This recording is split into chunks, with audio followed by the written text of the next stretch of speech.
Buenos días a todos y a todas. Después de lo de Elena y Javier, esto está más que introducido. Por lo tanto, vamos a empezar siendo generosos y yo ya renuncio a introducir nada, porque yo creo que hemos entrado en materia de lleno y además en materia de no solamente de esta primera mesa, sino también de las siguientes mesas.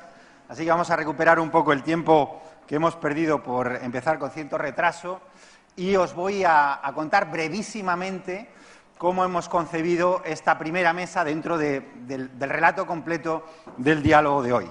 Nosotros queríamos que esta mesa fuese una descripción de la realidad, que los miembros de la mesa describiesen la realidad, este proceso de deslegitimación del que ya se ha hablado, institucional, de animadversión hacia los partidos políticos, especialmente hacia los grandes partidos políticos, de desconfianza en las instituciones, fundamentalmente en las instituciones tradicionales o en las instituciones que son fruto de la democracia representativa. Queríamos abordar con los miembros de la mesa si esta crisis política y esta crisis de representación es previa a la crisis económico-financiera y a la crisis social, si la crisis social es un catalizador y, por lo tanto, un acelerador de la crisis política y de representación, o esta última es simplemente consecuencia de aquella. Si todo esto se debe a determinadas prácticas decimonónicas de nuestra democracia, y qué es lo que espera en estos momentos la sociedad, los movimientos sociales y toda esa sociedad que nos está esperando ahí fuera, qué es lo que espera de nosotros, de los partidos políticos. Si se está exagerando demasiado todo esto o, en realidad, nos estamos quedando cortos porque es tan grave como parece o como se dice. Bueno, este es el objetivo, en la medida de lo posible, de esta primera mesa. Y para conseguir ese objetivo tenemos a cuatro personas que yo voy a presentar brevemente. Ignacio Urquizu, a mi derecha, es doctor europeo en Sociología por la Universidad Complutense de Madrid, ha sido investigador en el Instituto Universitario Europeo de Florencia y en las universidades de Essex y Harvard, y imparte docencia en la Universidad George Washington, en la Oberta de Cataluña, en la Pablo Lavide, en la Complutense, donde es profesor de Sociología. Es colaborador habitual, lo podréis escuchar, de la cadena SER, pero también del periódico El País, donde escribe frecuentemente artículos. Últimamente ha escrito un libro que para nosotros es especialmente querido por la tesis que mantiene. El libro es La crisis de la socialdemocracia. ¿Qué crisis? Donde mantiene que la socialdemocracia no está en crisis, lo que está en crisis es la democracia. Después de él, y en este orden de intervención, intervendrá Antonio Gutiérrez Rubí.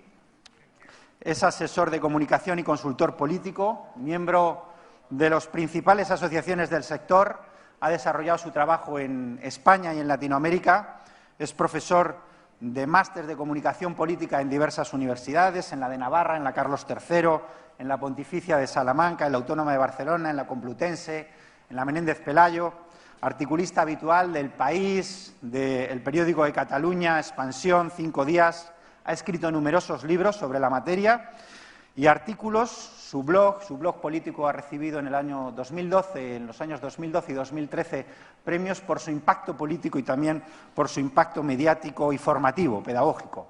Acaba de publicar y acaba de presentar hace escasamente 48 horas un libro que para nosotros también es importante y que entra de lleno en esta materia, titulado Otro modelo de partido es posible, con el subtítulo La modernización de los partidos socialdemócratas.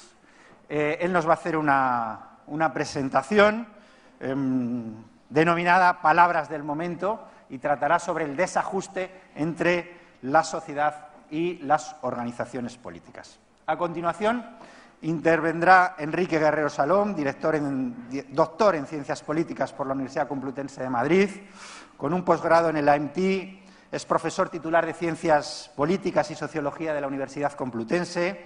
En la Administración española, Enrique lo ha sido casi todo. Para los que lleváis más tiempo en esto, lo sabéis. Ha sido consejero técnico, vocal asesor del Gabinete del Presidente del Gobierno, director del Gabinete del Ministro de Educación, subsecretario, secretario general de Relaciones con las Cortes, director adjunto del Gabinete del Presidente del Gobierno en el 2004-2008. Ha publicado numerosos libros, especialmente sobre el Parlamento, sobre el parlamentarismo, sobre el control al Gobierno y sobre la crisis del parlamentarismo y la crisis y los cambios en las relaciones entre el Parlamento y el Gobierno. Desde el año 2009 es eurodiputado, vicepresidente del Grupo de la Alianza Progresista y Socialistas y Demócratas en el Parlamento Europeo. Y, finalmente, intervendrá, y en este orden, porque además ella lo ha pedido, ahora contaré por qué, Amelia Valcárcel. Es catedrática de Filosofía Moral y Política de la UNED, miembro del Consejo de Estado, fue consejera de Educación y Cultura del Gobierno de Asturias, pertenece a los consejos de la Fundación Carolina, del Real Instituto Elcano, es consejera en diversos consejos editoriales, en jurados, directora de decenas de proyectos de investigación. Amelia ha publicado muchísimos libros, no daría tiempo aquí para mencionarlos todos, muchos capítulos en obras colectivas y más de 100 artículos en distintas revistas especializadas. Tiene 2 sellos, su trayectoria intelectual y política, que es Filosofía y Feminismo. Su tesis fue sobre Hegel, aunque irrumpió en el panorama intelectual español, ahora lo comentaba con ella, con la provocativa tesis Derecho al Mal, aunque desde entonces, y entonces también, nos ha hecho mucho bien a todos y sus aportaciones han hecho muy bien a la sociedad en su conjunto. Nosotros nos sentimos especialmente orgullosos de que Amelia en estos últimos meses y en estas últimas semanas haya aceptado ser la presidenta del Observatorio de Igualdad del PSOE. Decía que ella va a intervenir la última porque me decía que su disciplina, que la filosofía, no era tanto de describir la realidad como de recoger, y lo que va a hacer al final, en su intervención final, es también recoger lo que haya escuchado y también lo que se está viendo en la sociedad. Así que, sin más, tiene la palabra Ignacio. Habrá una primera intervención de los ponentes. Después intentaremos suscitar un pequeño diálogo entre ellos y, en todo caso, como los asistentes presenciales aquí vais a intervenir después en las mesas, en esta ocasión sí pediría que quien nos esté viendo a través de las redes sociales o de la página web del PSOE nos pueda hacer alguna pregunta para los miembros de esta mesa a través del hashtag Otra Democracia, que es el que estamos utilizando en estas jornadas. Muchas gracias y tiene la palabra Ignacio Urquizo. Vale, muchas gracias, Antonio.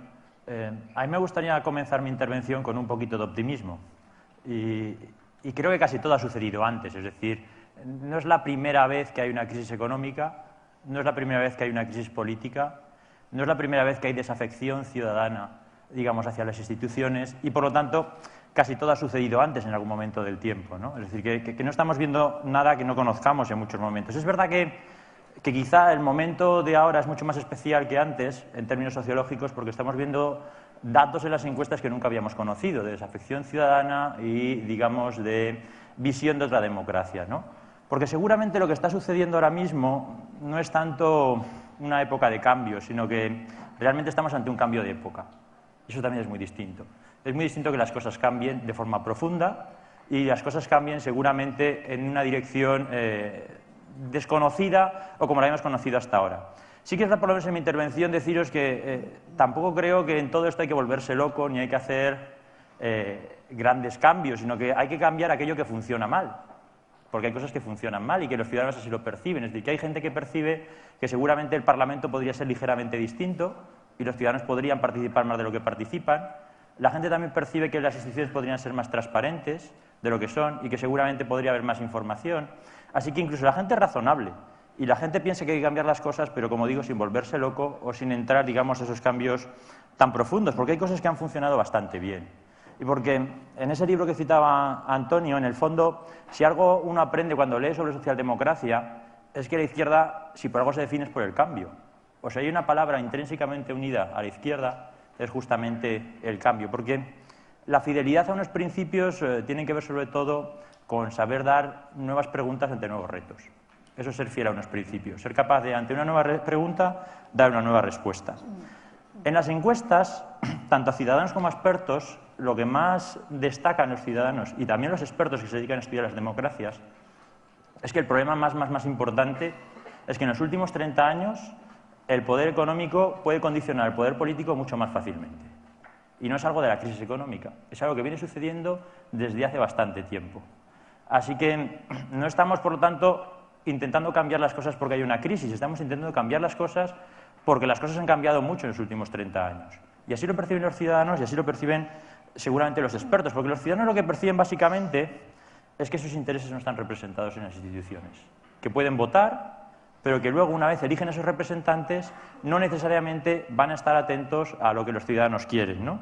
Por eso, seguramente, creo que la única solución posible es reforzar las instituciones representativas. Es decir, lo que hay que hacer es coger el Parlamento, coger los gobiernos, coger los partidos políticos y reforzarlos. Es decir, darle más poder del que tienen, porque por ahora lo que los ciudadanos perciben es que esas instituciones que les representan no lo están haciendo en la dirección correcta, ¿no? ¿Cómo hacer eso? Es decir, ¿cómo los ciudadanos creen que se puede reforzar las instituciones representativas? Pues, como os decía, en dos direcciones muy sencillas. La primera, a través de más participación. La gente lo que no quiere es una democracia donde las elecciones sean la voz de un instante, donde opinen un día y durante mucho tiempo, digamos, no se les vuelva a preguntar. Y no necesariamente hay que preguntarles todos los días, pero sí que hay que abrirles canales de participación para que, efectivamente, cuando tengan alguna propuesta, la puedan llevar de forma mucho más ágil de lo que se hace ahora. Y como se ve en el documento, pues habría que reforzar seguramente o reducir el número de firmas para las iniciativas legislativas populares, es decir, ir buscando mecanismos por los cuales la gente pueda participar mucho más de lo que está haciendo ahora mismo. Y yo creo que la segunda reforma que también demandan los ciudadanos y que puede ser muy potente es la de transparencia. Y alguien me puede decir, bueno, ¿y cómo se refuerza o por qué la transparencia va a reforzar nuestra democracia? Pues lo voy a hacer con un ejemplo y un ejercicio muy sencillo. Vosotros todos recordaréis mayo de 2010. El presidente Rodríguez Zapatero se dirigió al Parlamento y dijo qué iba a hacer y cuánto iba a recortar. 15.000 millones de euros. ¿Alguien sabe en esta sala cuánto ha sido el recorte de Mariano Rajoy en año y medio? ¿Alguien tiene una cifra aproximada? Iban recorte tras recorte y sacaban una nota de prensa un día por la tarde, a última hora, y eran 10.000 millones en sanidad y en educación, en una tarde, una nota de prensa. Yo tengo un colega académico que se ha dedicado a recopilar todo esto. En año y medio el Gobierno del Partido Popular ha recortado 115.000 millones de euros, frente a los 15.000 de Rodríguez Zapatero. Es una cifra muy alta. ¿Y por qué no lo sabemos? ¿Dónde está la transparencia? ¿Dónde está la información? ¿Dónde está el Gobierno rindiendo cuentas, yendo al Parlamento y dirigiéndose a los ciudadanos, vamos a hacer esto? Realmente la transparencia reforzaría mucho a los medios de comunicación, reforzaría mucho a los gobiernos, reforzaría mucho al Parlamento y, sobre todo, reforzaría a la democracia. Porque creo que hay que tener una cosa clara, y es que cuando la democracia está en problemas, la izquierda está en problemas, porque están íntimamente unidas. Y que, en el fondo, si hay que reformar las instituciones es porque la democracia necesita más fortaleza, ¿no? Como os decía hace un momento, casi todo ha sucedido antes, y esto también me interesa a mí, en otra dirección. Es decir, dentro de esta sociología de los últimos años, lo que destaca mucho es el 15M. La gente está muy preocupada por las mareas, por las que los jóvenes salgan a la calle, pero es que no es nada nuevo. Es decir, ¿qué sucedió en mayo del 68? Lo que sucedió básicamente es que los jóvenes salieron a la calle y protestaron. ¿Y qué dijo entonces la socialdemocracia? Pues el Partido Socialista ha tenido durante mucho tiempo un referente que se llamaba Willy Brandt y que en el año 69 se dirigió a esos jóvenes en Berlín y les dijo: atrevámonos a más democracia. Vamos a por ello, vamos a por más democracia. Así que la izquierda, si algo ha hecho justamente, es reformar la democracia y escuchar a los ciudadanos, es decir, escucharles cuando salen a la calle. Lo que os quiero decir es que, en el fondo, la relación con los movimientos sociales no puede ser de confrontación, tiene que ser de articulación y de liderazgo, que es una cosa distinta. Lo que hay que coger es las demandas de los ciudadanos y llevarlas en alguna dirección. Porque si algo también uno encuentra en las encuestas es que la gente está bastante perdida. Está bastante perdida. Os lo voy a poner con otro ejemplo. En los años 80, el PSOE hizo un lema de campaña que se aproxima mucho a lo que se necesita ahora. Le dijo a la gente, vuestro voto es nuestra fuerza. En el fondo, lo que le decía a la gente es ser fuertes, porque nuestro voto va a ser muy fuerte. Así que lo que tenemos que reforzar seguramente es a la gente. Lo que hay que hacer básicamente es, a todas esas personas que están perdidas, darles una esperanza de futuro y decirles, bueno, hay una democracia distinta, hay una sociedad distinta y una economía distinta. Si se pueden hacer las cosas de forma muy distinta, si podemos caminar hacia una democracia distinta, claro que sí. Claro que podemos todos aquí imaginarnos una forma distinta de hacer las cosas, ¿no? Y solo como reflexión final para dejar y un poquito más de diálogo después. Yo creo que la política es una tarea muy complicada. ¿Y por qué es complicada? Porque consiste en hacerse cargo del estado de ánimo de la gente. Eso es la política. Escuchar a los ciudadanos, hacerte cargo de su estado de ánimo y decirles por aquí vamos. Y como os digo, la principal digamos, enseñanza que yo os traigo de las encuestas es justamente que la gente está perdida. Es que no sabe lo que quiere o quiere cosas contradictorias. Y eso sucede muchas veces en las encuestas. Es decir, ellos te quieren, ¿quieres que te suba los impuestos? No. ¿Quieres que te aumente el gasto? Sí. Bueno, ¿y cómo lo hacemos? Así que, como ellos están perdidos y como ellos creen que están dentro de un túnel donde no hay luz, que es lo que les está pasando ahora mismo, lo que seguramente hay que hacer es justamente darles esa esperanza en esa luz al final del túnel. Y sí que es verdad que de algo están muy seguros los ciudadanos, y es que la democracia es lo único que nos puede sacar de esto. Es decir, ellos sí que saben que la democracia es lo único que permitirá ver la salida a ese final del túnel. Es decir, que la política es lo único que puede resolver los problemas de la gente, y eso también se ve sistemáticamente en las encuestas.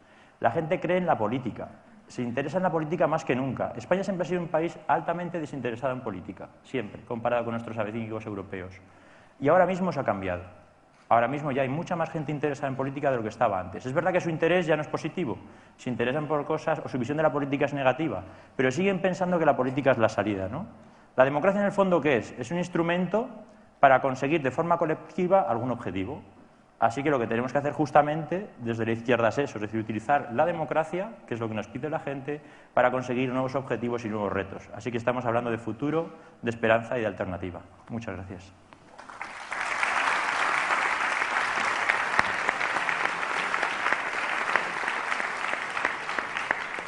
Antonio Gutiérrez Rubí. Buenos días, gracias por la invitación, gracias por vuestra presencia y un saludo a las personas que nos siguen por streaming.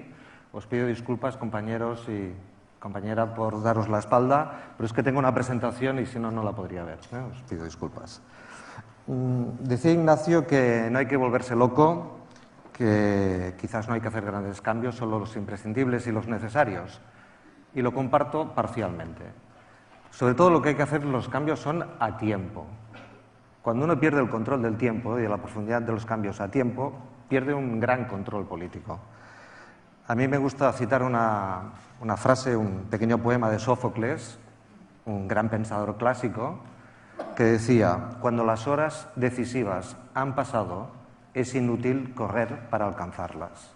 Por lo tanto, espero que esta jornada, que habla sobre democracia y sobre otra manera de hacer política y otro tipo de partidos, sean muy decisivas para vosotros y para ustedes, porque están en un momento decisivo, ¿no? Hay que aprovechar el momento y el tiempo. La paciencia de las personas se ha agotado, por muchas razones, pero también la paciencia hacia la política y los partidos, y en particular a los que gobiernan o han gobernado. Y en particular también, si me lo permiten, a la izquierda socialdemócrata, porque hay un punto que se le exige a la izquierda, y es la máxima coherencia entre lo que dice, hace y piensa. A la derecha no, pero a la izquierda sí. La máxima coherencia entre lo que decimos, hacemos y pensamos. De alguna manera, aquella frase del no nos falles tenía que ver con esto. No nos falles en esta coherencia entre lo que dices, haces y piensas. Estamos en tres crisis simultáneas. La crisis de la política y de las instituciones, la crisis también de nuestro modelo de Estado y de nuestro contexto europeo, y la crisis de las ideas, la crisis de las ideologías. Cuando las crisis son de esta naturaleza, los viejos esquemas de pensamiento, las viejas miradas, las maneras de pensar obsoletas no son suficientes para atender la gravedad de los problemas. Me ha inspirado mucho, todavía no la pases, ahí, déjala ahí. Me ha inspirado mucho la foto de vuestro programa. Para un partido que tiene una flor por símbolo, está bien que la hayáis utilizado en vuestro programa. Sé que se ha comentado mucho el tema de las espinas y supongo que por alguna razón, pero me parece que es interesante que hayáis utilizado de nuevo esta flor. Tiene que ver con el arte, con la ecología, con los sentimientos, con los sentidos y con la idea de las semillas. No se pueden recoger flores y no se pueden recoger frutos cuando no se siembran semillas. En política las formas son fondo y en política también las ideas son semillas. Ahora sí, gracias. Cuando haga este gesto lo pasamos, gracias. No nos engañemos, la crisis empezó mucho antes, la crisis de la política, mucho antes que la crisis económica. Los síntomas para mí eran muy evidentes y se empezó la disociación entre política y partidos. Decía Elena que hay algo peor que es que los partidos, que es no tener partidos, ¿no? Y tiene razón. Pero lo que hay que reconocer es que el formato actual de partidos no es suficiente para recoger toda la política que se necesita. Ni toda la gente que hace política se siente hoy suficientemente implicado e integrado en los partidos políticos. Por lo tanto, es cierto lo que dice Elena, pero también es cierto que habéis perdido los partidos, perdonad que os lo diga así, el privilegio exclusivo de la política democrática, sí, como los medios de comunicación han perdido el privilegio exclusivo de la información. Los cambios no vendrán por las alternancias. Ese mundo creo que ya no va a volver. El cambio por la alternancia creo que se acabó, aunque se generen mayorías parlamentarias. Será más importante el cambio por las alternativas, que es algo más profundo. Me ha impresionado mucho, como a todos, la intervención del presidente de Asturias. Al menos a mí me ha gustado y me ha impresionado, por la manera en que, como lo ha dicho, y por la intensidad de sus ideas, ¿no? Pero yo creo que una dosis de humildad a todas las fuerzas políticas, sobre todo aquellas que quieren liderar y generar cambios, es importante. Seguramente ese viejo modelo del sígueme, intégrate, yo voy delante y tú vas detrás, no va a ser suficiente o no va a ser suficientemente atractivo. Va a ser más fácil, más cómodo, más inteligente, pero también más transformador, en vez de decirle a la gente síguenos, estamos contigo, que es otra cosa. Ahí vamos. 5 fracasos a los que hay que atender. El primero, el de la selección de personal de candidatos. Creo que la gente quiere más democracia, más debate, más participación, y aquí tenéis que acertarla, tenemos que acertarla. Los partidos no están encontrando, no están seleccionando seguramente a los mejores, y aquí hay un reto a resolver que creo que es muy importante. El segundo reto tiene que ver con la interpretación de la realidad. Cuando no se entiende bien la sociedad a la que se quiere servir o a la que se quiere representar, no hay política posible. Comprender bien la realidad, comprender bien nuestra sociedad es imprescindible. Si no la comprendes, no la puedes representar. Si no la comprendes, no la puedes liderar ni dirigir. Si no la comprendes, no la puedes transformar. Por lo tanto, hay que mejorar las capacidades para interpretar la complejidad y la realidad. Si no, se representa peor y no se hace política. Tercera idea. Nuestra representación democrática, la representación institucional, necesita una dosis de ejemplaridad extraordinaria. Es lo que más se necesita. Las formas son fondo. Cómo hacemos la política, cómo se representa, es fundamental. Por lo tanto, ética, moral, un combate sin cuartel contra la corrupción. Se ha aprobado en el Congreso de los Diputados una agenda en el debate del Estado de la Nación, una agenda contra la corrupción. Entiendo que os abstuvisteis por razones muy solventes, porque no os habló de Bárcenas en ese debate, pero ahí hay una lista de temas que hay que abordar, que van desde la ley de partidos, ley de financiación. Hay que trabajar al máximo en esta dirección. Cuarta idea. La gestión de lo público no puede ser solo resuelta desde las competencias públicas. Lo digo otra vez. No hay suficiente poder en el Estado, lamentablemente, ni suficiente dinero. Si queremos un combate de que ganen las ideas de lo público, tendremos que hacer alianzas público-privadas, porque no tenemos suficiente poder, no tenemos suficiente capacidad de gestión. Confundir lo público con la administración pública es un error grave y no nos lo podemos permitir. Por lo tanto, grandes alianzas para el combate público, para lo público, para el bien público, para el servicio público y también para el procomún, para aquellas ideas que tienen que ser compartidas y generosas entre la gente. Quinta idea. Hemos hablado de la selección de personal, de la interpretación de la realidad, de la representación, de la gestión. Finalmente, ideas, propuestas, soluciones más creativas, nuevas, en donde utilicemos nuevas herramientas para mejorar nuestra oferta política y nuestra capacidad de gestión. Creo sinceramente que las nuevas tecnologías, no solo estoy hablando de redes sociales, estoy hablando de nuevas tecnologías para resolver viejos problemas. Vamos a disponer en nuestra sociedad de un volumen de datos extraordinario. El Big Data va a cambiar nuestra realidad y nuestra sociedad. Si somos capaces de utilizar tecnología con esos datos públicos y disponibles para encontrar más y mejores soluciones para los retos de los servicios públicos, daremos un salto muy importante. Los servicios públicos del futuro no se van a poder gestionar sin la información disponible por datos públicos. Eso mejora la calidad, mejora el servicio, nos permite planificar, nos permite organizar, nos permite ahorrar dinero, nos permite ser más eficientes y mucho más eficaces. Lo digo con respeto, pero los partidos políticos no pueden ser propiedad de sus militantes ni de sus dirigentes.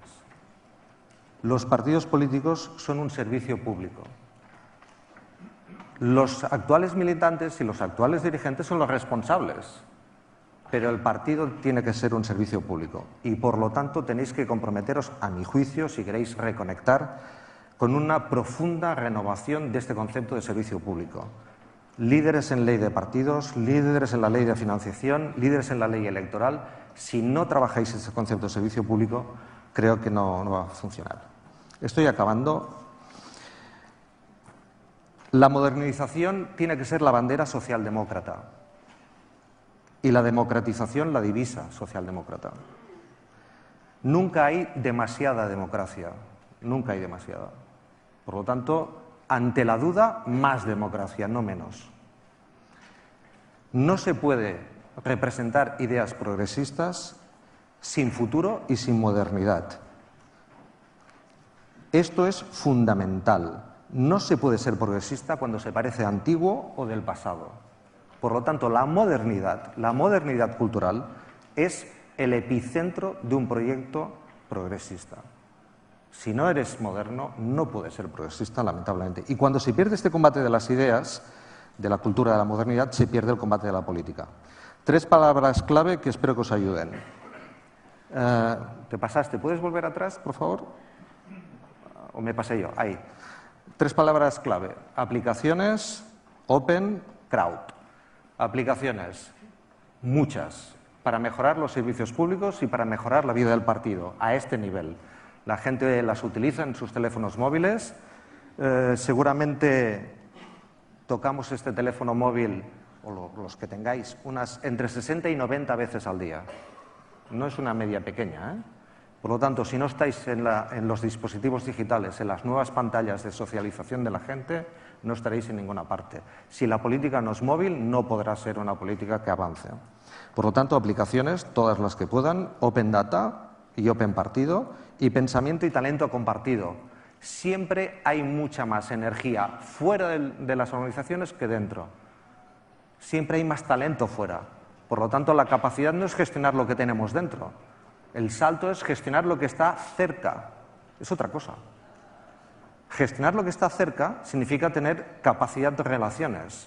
Gestionar solo lo que está dentro significa tener autoridad o jerarquía. Es otro rollo. Gestionar con lo que está cerca te obliga a un nivel de relaciones muy superior. En los premios Príncipe de Asturias va a venir una geógrafa y una socióloga muy importante. Ahora sí que podemos pasar, perdón. Ahí, Ciudad Global. Sasken, que vale la pena leerla, es una mujer extraordinaria. Ya en el 90 habló de las ciudades globales, mucho antes de que todos lo utilizáramos. Y hace una referencia sobre cómo nuestras sociedades, los viejos conceptos de frontera territorial o organizativa, van a ser superados, digamos, por nuevas dinámicas sociales. Vale la pena que la sigáis, presidente, es una persona extraordinaria, dice cosas que a veces molestan, pero dice cosas muy interesantes que hacen pensar. Acabo con 3 ideas. Por favor, gracias. Tengo la impresión de que entre los cambios que hay o que me parece que son urgentes para una organización como la vuestra, hay algo de fatiga de marca. Lo digo, es una palabra técnica, pero lo tengo que decir así. Cuando una marca ha sido demasiado expuesta, exhibida o seguramente no ha evolucionado, pues hay algo de fatiga de marca y creo que vale la pena que lo tengáis presente. 2 ideas últimas. El liderazgo no es llegar el primero y solo, sino con todos y a tiempo. Es un cambio de mentalidad. Cuando no aspiras a ser solo el primero, a costa incluso de llegar solo, pues lo más importante es llegar con la gente. llegar con las mayorías. Del follow me, del síganme al contigo, con vosotros, juntos, hay un cambio muy importante de mentalidad y de maneras de liderazgo. No estoy hablando solo del liderazgo personal, estoy hablando también del liderazgo corporativo. Y la última cosa. Pasamos, por favor, otra más, que si no se me va el tiempo. Cuando se habla de modelos de partido y se habla del PSOE, hay una gran referencia que son las casas del pueblo. Es vuestro modelo natural, ¿no? El modelo organizativo que os ha dado historia y que os ha dado marca, ¿no? Pero creo que en buena parte el desafío no es pedirle a la gente que venga a nuestra casa, sino cómo compartir causas con otros. De la casa a las causas hay un cambio. Y creo que el coworking político, el trabajo con otros, es imprescindible si se quiere renovar las mentalidades. En definitiva, otra democracia, sí, claro, otra democracia, pero empecemos también por otro modelo de partido para hacerla posible. Muchas gracias.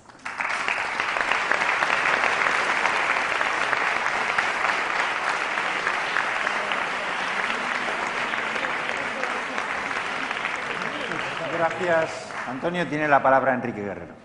Bueno, como participante en estas jornadas, obviamente doy las gracias a la organización y a los que habéis venido esta mañana a este acto. Y como vicepresidente del Grupo Alianza Progresista de Socialistas y Demócratas, que está en la trastienda y en la organización de este acto, pues os doy la bienvenida. Por tanto, actúo con un doble gorro aquí, donde hay mucho que tapar, por otra parte. También tengo un doble reto. Por una parte, tengo el reto que nos planteaba Javier Fernández de actuar con los pies en el suelo, con la mirada alta. Es verdad que en mi caso no hay gran distancia entre una cosa y la otra. Y el reto de defender la viabilidad y la necesidad de la Unión Europea en un momento en que es sumamente fácil y bastante gratuito disparar en todas direcciones, a veces con acierto y a veces no tanto, sobre la Unión Europea y no identificando siempre de manera adecuada a qué problemas nos enfrentamos y, por tanto, no proveyendo las soluciones adecuadas para esos problemas. Pero quería señalar también una pequeña aportación sobre si es nueva o no es nueva la crisis de la democracia. Quiero recordaros, muchos de los aquí presentes lo recordaréis, que la gran parte de las reformas que ahora nos planteamos han figurado ya en proyectos de reforma, por ejemplo, del reglamento del Congreso, ni más ni menos que a finales de la década de los 80. O sea, estamos hablando de un cuarto de siglo en el que estamos bloqueados en las reformas políticas. En realidad, el debate sobre la calidad de la democracia es un debate que proviene desde la caída del bloque comunista, finales de los 80, principios de los 90, cuando en el mundo se implanta lo que se llama la democracia sin adjetivos, es decir, desaparece la democracia popular, la democracia orgánica, asociadas ambos adjetivos a dictaduras y, sin embargo, no somos capaces de reemplazarlo por otros adjetivos como democracia participativa, democracia deliberativa, en algunos aspectos democracia directa. Por tanto, llevamos 25 años regodeándonos o cociéndonos, dependiendo, en fin, en qué posición nos encontremos, en torno a reformas que son imprescindibles ya desde hace mucho tiempo y que conforme pasa ese tiempo se van pudriendo, se van alejando, se van generando e incrementando la insatisfacción de los ciudadanos respecto de las mismas. Un sindicalista polaco, gran europeísta, que fue ministro de Asuntos Exteriores de Polonia, Geremek, dijo en una ocasión que la caída del muro de Berlín provocó en las democracias occidentales una burbuja de autocomplacencia. Es decir, nosotros hemos ganado, ellos han perdido. Y no nos dimos cuenta de que una vez que ellos habían perdido, nosotros teníamos que hacer cosas para seguir ganando, porque simplemente quedando donde estábamos era autocomplacencia destructiva. Paso ahora al tema europeo, al que se supone que yo debo aportar una visión específica. Lo primero que quiero señalar es que, como diría cualquier politólogo, hay una diferencia entre las policies y la politics. Las policies son las políticas concretas, sanidad, educación, infraestructuras, dependencia, etcétera, etcétera. La politics es el mundo de la competición política, el mundo del debate, el mundo del control, como se quiera llamar. La Unión Europea, sobre todo después del inicio de la crisis económica, es cada vez más responsable de policies que afectan a la vida de los ciudadanos europeos. A veces no somos conscientes, aunque teóricamente nos rebelemos contra eso, hasta qué punto en los últimos 4 años la política económica de los 27 países de la Unión y específicamente de los 17 del área euro está marcada por decisiones que se toman en el ámbito de la Unión Europea. No estoy seguro que haya acertado al decir en el ámbito de la Unión Europea, porque se toman en Europa, pero no de una manera europea. Es decir, la Unión Europea tiene cada vez más competencias, pero sin embargo Europa como unión política es cada vez más débil. ¿Por qué razón?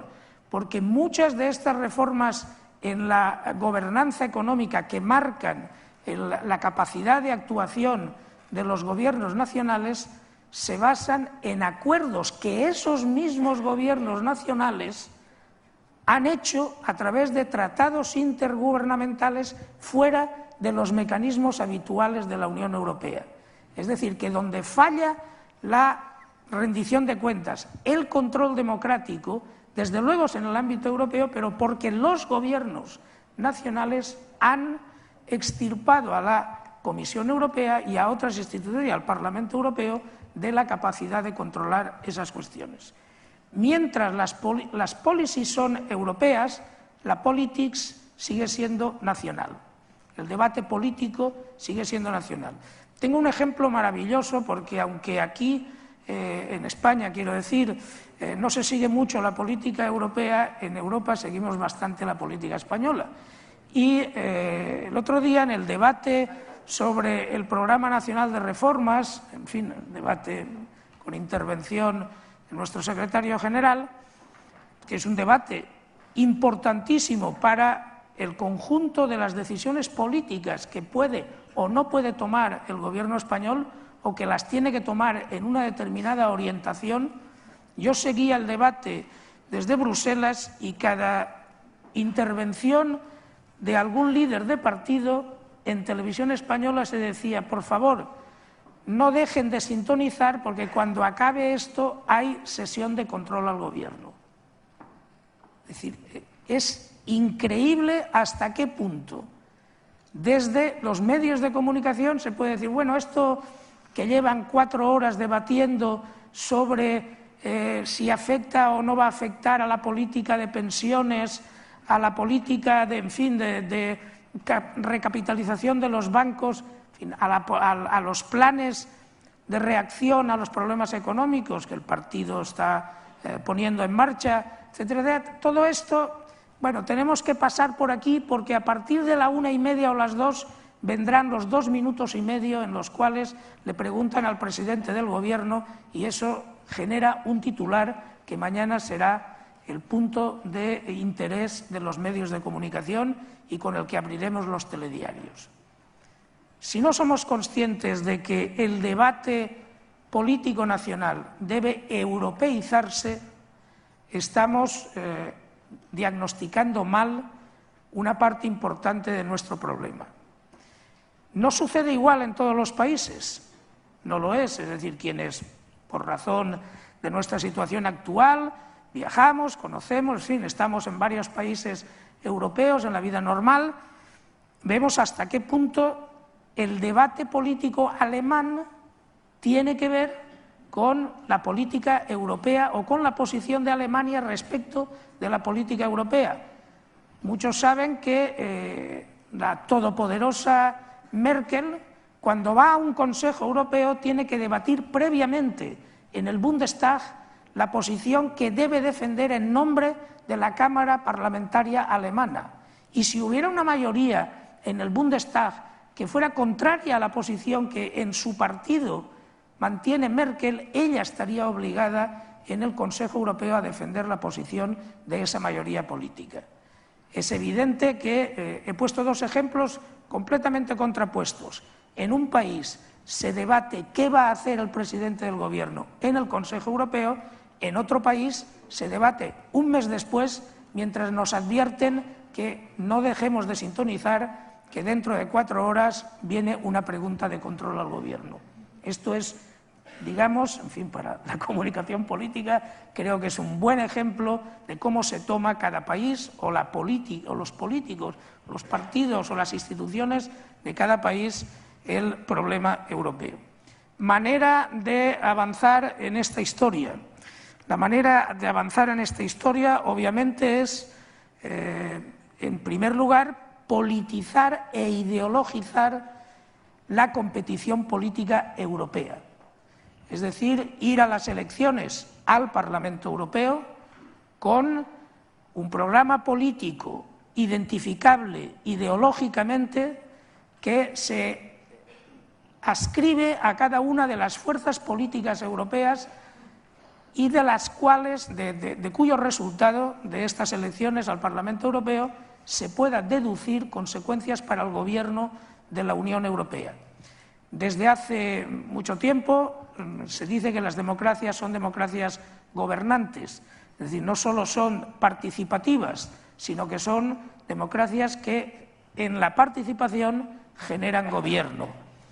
Esto explica, por ejemplo, cualquiera de nosotros que analiza la participación política en las distintas escalas de elecciones en España, verá que en las elecciones generales la participación gira en torno a 70-75%, en el año 1982 pasó del 80%, cuando vamos a las europeas estamos en un 30 puntos menos. ¿Por qué razón? Por muchas, pero sobre todo porque los ciudadanos solo conceden importancia a aquellas elecciones que producen gobiernos y, por lo tanto, tiene que verse claramente que las elecciones al Parlamento Europeo tienen consecuencias en la producción del gobierno de la Unión. En estos momentos se está proponiendo, obviamente, en el año 14 será así, que haya un candidato común para cada fuerza política que sea visto en los 27 países de la Unión como el candidato a presidir la Comisión Europea. Y se pide que el Consejo Europeo, es decir, los jefes de gobierno, presenten a ese candidato y que ese candidato obtenga la mayoría en el Parlamento Europeo, la confianza, y por tanto se convierta en presidente de la Unión. Como tengo un segundo turno, dejo paso para más cuestiones. Gracias, Enrique.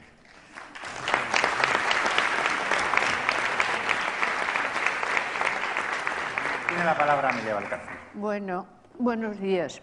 Me vais a perdonar, pero yo en cuanto veo un clip en el suelo, colecciono, ¿sabéis? Los cojo siempre, soy de matiz ahorrador, digamos. Entonces, parecía que no tenía dueño, pues seguro que me sirve. No puedo evitarlo, ¿eh? Ya sabéis cómo perderme alguna vez. Me tiráis un clip, yo. Yo he estado trabajando todo este otoño en el grupo de desafección, que es un grupo que ha funcionado muy bien, porque teníamos muy buena gente y con buena cabeza y con buena disposición, ¿no?, para pensar qué ocurre. Y lo primero es hacerse, yo pienso, un análisis no especialmente optimista de la situación en la que hay que realizar el baile. Lo digo por aquel viejísimo refrán, pues tú te has permitido, nada menos que citar a Sófocles, pues yo me voy a ir también a las extremosas antigüedades para no ser menos. Entonces el asunto es hic Rhodus hic saltus, o sea, ¿cómo está el terreno de juego, no? Está muy mal, está francamente mal. La desafección a lo público político en España ha crecido de una forma extraordinaria. desde que esta crisis se inició. Y eso compromete un periodo de gobierno de este partido. Quiero decir que nuestro partido está en continuidad con la crisis. La ciudadanía, las personas que votan, no nos van a eximir del tracto de gobierno en el cual la crisis empezó a revelarse y a enseñar las orejas. La desafección es un estado en el que pueden caer las sociedades políticas, nada recomendable, que comienza siempre a mostrarse en algo, que es en el índice de participación más baja en las consultas electorales. Cuando ves que los índices de participación bajan, puedes empezar a calcular que un fenómeno de desafección está apareciendo. Si además comienza una crítica sistemática a la misma utilidad de la política, porque se considera que es ineficiente, que no sabemos exactamente qué es económicamente pesante, ineficiente en los hechos, estamos asomándonos ya a una perspectiva todavía peor y volver una situación de desafección, dar la vuelta a una situación de desafección es sumamente complicado. Sabemos cómo acaban cuando acaban mal y esperamos además que eso no sea el caso. Cuando la desafección avanza, verdaderamente es generalmente la desafección, primero dos cosas cortas. Una, la desafección es más fácil cuando las democracias son menos sólidas, son más jóvenes, por ejemplo. Los sitios que tienen una democracia de menos raigambre, de menos tiempo, tienen más problemas de desafección que las democracias que tienen una larga firmeza, están muy probadas, ¿no? Pero aún así, ninguna democracia está tan probada que tenga los 2 siglos. Es decir, la democracia es una novedad, ella misma, y sabemos cómo funciona hasta cierto punto. ¿Qué pasa ahora? Es en las democracias, en efecto, más jóvenes donde la desafección se presenta y normalmente la sustitución es como quien mande siempre hay, que decía Platón por seguir con los antiguos, o sea, quien mande siempre va a haber, que si no mandan unos, mandarán otros. Y esas características de los otros, ¿cuáles serán? Normalmente el populismo. Es decir, una situación de desafección es el caldo de cultivo del populismo. Aparece alguien que dice, esto lo arreglo yo. ¿Cómo? Con recetas fáciles que cualquiera pueda entender. Generalmente, cualquiera que haya gobernado, siquiera sea su casa, sabe que no hay recetas fáciles para nada. Pero ¿por qué la ciudadanía está dispuesta a creer que para el común puede haber una receta fácil? Porque esté desesperada. Es decir, porque haya llegado a un punto en el cual pienses que no hay salida. Pues entonces que aparezca el líder providencial, que aparezca el carisma y me lo solucione. Yo no sé si estamos tan allá, porque cuando esto es así, entonces la situación se convierte en irreversible. Esto fue la situación a la que se enfrentó la República de Weimar, pongamos por caso. Yo creo que nosotros estamos un poco antes, que no hemos llegado tan allá, que lo nuestro se parece mucho más, por lo que oyes, por las palabras en efecto que oyes, a lo que sucedía en la Restauración. Es decir, como si un sistema se hubiera hecho extraordinariamente familiar a la gente y suspirara a todo el electorado por encontrar un mundo diferente. ¿Cuánta novedad puede presentar quien tiene años? Recordad cómo entra el Partido Socialista en el poder, avalado por una gran esperanza y después de un intento fracasado de golpe de Estado, con una gente que es muy joven y no se quiere poner traje y por lo tanto se viste de una cosa que se llamaba la arruga es bella. Yo creo que os tenéis que acordar unos cuantos, no mintáis, de los tiempos de la arruga es bella. Es decir, la gran reentrada realmente del socialismo es, hay un cambio de tiempos, no vamos a ponernos el trajecito de la raya de estos señores que llevan 40 años dentro, muy bien, la arruga es bella y somos una nueva generación. Y vamos a mirar esto de otra manera. Claro, una cosa es que la arruga fuera bella y otra cosa es que ahora más arrugaditos los encuentren bien. Es totalmente diferente. Porque una cierta continuidad hay que mantenerla. Es útil que la gente, porque si no además tampoco se lo creerían, ¿sabes? Si decimos, oye, parecemos nosotros, pero ¿sabes qué? Somos totalmente otros. Pues ya no sé, o sea, con resucitados, eso es para ciertas cosas, pero para la vida cotidiana hay que ir en márgenes de comprensibilidad para todo el mundo. No, el problema es, la gente tiene que volver a confiar precisamente en nosotros. Precisamente en nosotros. ¿Por qué lo haría? Vaya, porque les demostremos que en el pasado, pese a errores, hemos sido más confiables, por ejemplo, y que en el presente somos confiables, esto es, hacemos un buen diagnóstico de lo que pasa, aguantamos la parte que nos toca y hacemos las críticas justas y correctas a quien gobierna, no más de las que merezca, sin exagerar, es decir, sin exagerar en el uso de las palabras, que es muy importante. Con las palabras es con las que fabricamos el mundo, y si logramos limar en una tarea que es de Danaides, porque es día tras día, parte de la desconfianza hacia la política generada. Nuestra o generada por otros, porque no es la socialdemocracia la que genera toda la desconfianza que existe. La desconfianza viene de que las gentes, nosotros, nos ponemos ante lo público y decimos, con la que está cayendo, ¿quién tiene paraguas? Porque la que está cayendo es mucha, la situación internacional es durísima. Y ciertamente tenemos que, se supone, afrontar una crisis cuya raíz es internacional, con medios nacionales que no están hechos a la medida de esa crisis. Ni siquiera Europa está pudiendo jugar un papel, precisamente por lo que decías, Guerrero, por esa falta de pensar en las claves locales, para parar o hacer... no está jugando como Estados Unidos en la crisis. ¿Por qué? Dice, porque no tiene la voluntad conformada para hacerlo. La gente, ¿cuál es el...?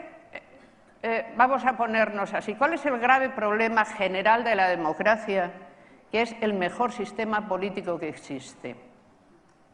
Que la gente quiere, quienes votamos queremos, que en 4 años nos solucionen problemas que hay que afrontar con políticas a 20 y 30 años, que exigen a veces un tipo de sacrificio que si le dices a la gente dentro de 20 años verá usted, dirá no, dentro de 20 años no tengo ganas de ver nada, quiero ya. Es decir, problemas de plazo medio cuyos indicios de solución tienen que aparecer siempre en el plazo corto. Pues no es fácil, realmente no es fácil. Yo creo que tenemos, resumo, un problema de marco en este momento, que es la desafección. Eso hace que nuestro mensaje sea difícil de colocar de un modo directo. Un problema de participación, un grave problema de desconfianza, un grave problema de élites organizacionales directamente. ¿Está surgiendo mucha vida política fuera de nosotros?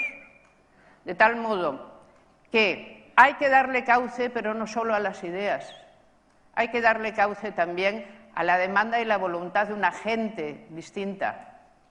Ya sé que eso es muy duro, pero es verdad, están ahí, hay un problema de élites organizacionales ahí que también hay que contemplar. Porque no todo lo que nace fuera de los límites de la política formal acaba fuera de los límites de la política formal. Más bien al contrario, suele entrar en ella antes o después. De eso, de ser el canal, debemos hacernos cargo. Yo estoy convencida de que lo que decía Madame de Staël, una gran pensadora política del siglo XVIII, principios del XIX, es completamente cierto. Cuando ella decía, la gente se queja de la Ilustración y de las luces, dicen que hay que volver atrás, la gente dice, se acabó esto, y ella dijo, las luces solo se curan con más luces. La democracia, esa es nuestra convicción, solo aguanta si le echamos más democracia. ¿Qué podemos hacer?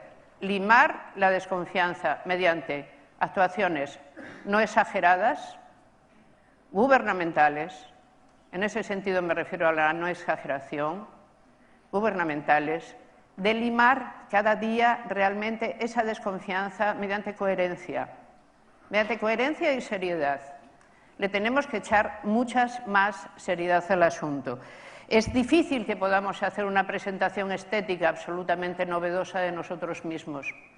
No, más bien, miren, yo no quiero que lleguemos a ello, pero que no tengamos que hacer una campaña electoral donde la gente nos diga volved por favor porque ya añoramos como sea los viejos tiempos. Añoramos como sea los viejos tiempos. La verdad es que nos lo están poniendo facilísimo, porque estamos a punto de llegar a 1961 a la velocidad que vamos, ¿no? Y podemos seguir hacia atrás. Pero no, no es por ahí. Tenemos que ser quienes somos, llevar el peso de lo que hayamos fallado encima, limarles confianza sabiendo que no podemos ni ir al carisma, ni ir a una presentación de lo que no somos, sino realmente como el buen tendero de la esquina.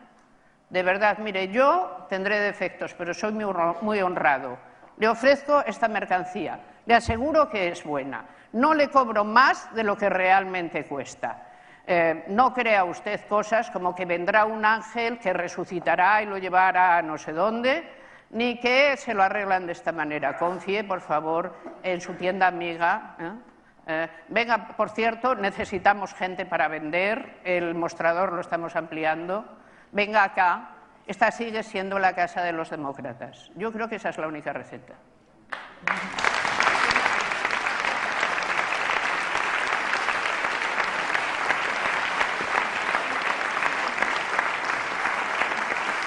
Bueno,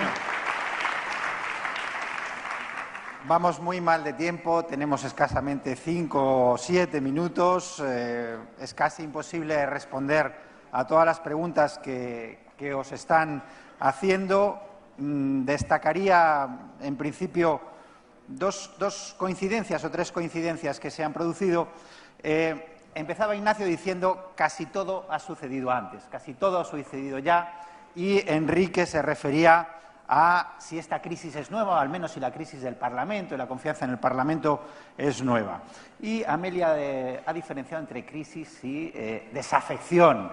En Twitter, Ceros nos pedía que recuperásemos la desilusión que tiene en estos momentos la ciudadanía. Yo te preguntaría, ¿qué diferencia a esta crisis de confianza, a esta desilusión de otras en un tiempo pasado, no remoto, al que se ha podido referir Enrique, o de otros tiempos? ¿Cuáles son los elementos fundamentales en esta ocasión? Que realmente hay como 3 crisis que vertebran la historia del siglo XX y el comienzo del siglo XXI, que es la de los años 30, la de los años 70 y la actual. A veces nos olvidamos, por ejemplo, en el año 75 España entró en crisis y duró 12 años. Hasta el año 87 no se volvió a crear empleo, 12 años de crisis económica, ¿no? Entonces, ¿cuál es la gran diferencia con las anteriores? En los años 30, ante la crisis política y económica, las grandes fuerzas políticas, tanto la izquierda como la derecha, presentaron una alternativa a la democracia. Es decir, había mucha gente que no creía en la democracia y, por lo tanto, esa crisis política y económica acabó derivando en una guerra civil y en un sistema dictatorial. Ahora la gran diferencia es que el 90% de la gente sigue pensando que la democracia es el mejor sistema posible, por lo tanto no hay una alternativa a la democracia sociológicamente, y lo que realmente te dicen los ciudadanos es el 70% de ellos te dicen que están muy insatisfechos con cómo funciona la democracia. Así que el reto no es lo que sucedía en crisis anteriores, sobre todo la de los años 30, sino que creo que nos parecemos más a la de los años 70. En los años 70, básicamente, lo que se hizo es poner de acuerdo a las 2 grandes fuerzas políticas o ideológicas, mejor dicho, para sentar las bases de convivencia en los próximos 30 años. Es decir, que la gran similitud es que hay que hacer una cosa seguramente parecida a aquello. Es decir, hay cosas que hay que cambiar porque la realidad ha cambiado, porque los ciudadanos quieren que cambien y, como decía, un poco contradiciendo a Tony, sin volverse locos, porque es que hay muchísimas cosas que han funcionado bien y porque, en el fondo, hay unas cuantas cosas que son las que funcionan mal, que es lo que hay que poner o actualizar, ¿no? Así que la gran también diferencia con los 70 es que no hay que hacer tabla rasa ahora mismo. No tenemos que empezar de cero, sino que seguramente empezamos de una situación muchísimo mejor de la que teníamos entonces. Que lo pongo en cifras que lo resumen todo. Año 80 no llegaba a $9.000 de renta per cápita. Año actual, $30.000 de renta per cápita. Somos el triple de ricos y nos dice que no podemos tener sanidad y educación y no sé cuántas cosas más. Si somos mucho mejores. Es decir, que lo que os quiero decir es que no empezamos de cero, es la gran diferencia, no hay alternativa a la democracia, gran diferencia. Y por eso quizá mi optimismo de que estamos bastante mejor que entonces y que en el fondo lo único que tenemos que hacer es actualizar el proyecto. Enrique, te hago la pregunta y luego la contestas y contesta también a tu Facebook, que aquí dicen que no contestas a los mensajes en Facebook. Hiciste una primera intervención en la que hablaste de las posibilidades que tiene la democracia en Europa para volver a conectar con la ciudadanía, pero te habíamos pedido que nos pudieses describir un poco el panorama que existe en otros países de la Unión Europea. Y yo te pregunto más concretamente, ¿hay cierta correlación entre la desilusión, la desconfianza en las instituciones en los países de la Unión Europea en función de la magnitud de su crisis económica y social? Bueno, yo creo que no hay ninguna duda sobre eso. Lo que pasa es que en muchos países se manifiesta de forma distinta, pero no hay país europeo importante donde en estos momentos los movimientos populistas no estén creciendo, no estén teniendo una dimensión arriesgada y donde no estén planteando, en fin, este tipo de soluciones absolutamente arbitristas, fáciles e irreales a las que hacía referencia Amelia.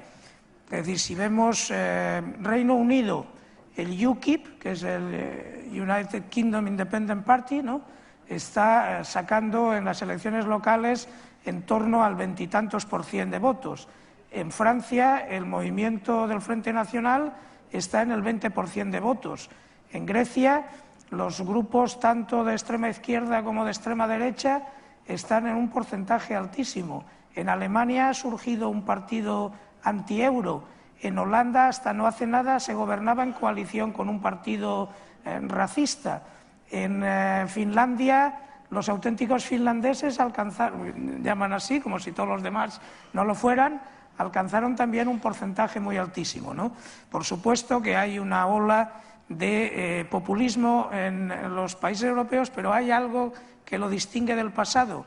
En estos momentos esa ola se está concentrando en dos temas. Uno, inmigración; dos, Unión Europea. Y además con una cierta vinculación entre los dos temas. Y eso es lo que hace tremendamente arriesgadas las elecciones de 2014, que pueden dar un resultado absolutamente destructivo para el progreso de la Unión Política Europea, con una participación baja y una representación de todo este tipo de movimientos muy desproporcionadas realmente, ¿no? Quería hacer solo un comentario a lo anterior, a lo de Ignacio, que es uno de los problemas que han cambiado, es que han cambiado los espacios políticos. Es decir, en el siglo XV, por primera vez se unió Oriente y Occidente en el descubrimiento de América y el mundo se hizo uno, que es lo que decían entonces. Bueno, pues el mundo económicamente sí se ha hecho uno en los últimos 10, 15 años. Y eso cambia el contexto de la política. Y la paradoja es que lo que está resultando en estos momentos es que se fortalecen las demandas de política a niveles más reducidos cuando son más necesarias las demandas de política a niveles más ampliados. Es decir, cuando deberíamos estar trabajando por una democracia globalizada y por una democracia más intensa en el seno de la Unión Europea, incluso el 15M empieza a implicarse en la política de barrios. Es decir, empieza por atacar o por protestar contra el Parlamento, que es una institución nacional, y acaba diluyéndose en el ámbito territorial, que por supuesto yo no estoy diciendo que no tenga que ser así. Yo creo que la democracia es, como se ha dicho, de los gobiernos, debe ser a muchos niveles, y que debe ser a nivel local, a nivel regional, a nivel nacional, a nivel tal, pero cuidado con encerrarnos cada vez en unidades políticas más reducidas cuando los problemas que tenemos realmente son cada vez de unidades políticas más amplias. Bueno, muchas gracias Enrique, muchas gracias a los cuatro, no queda más tiempo, muchas gracias a todos y a las personas que han participado a través de Twitter. Terminamos esta mesa y damos inmediatamente paso a la siguiente intervención de Alfredo Pérez Rubalcaba. Gracias.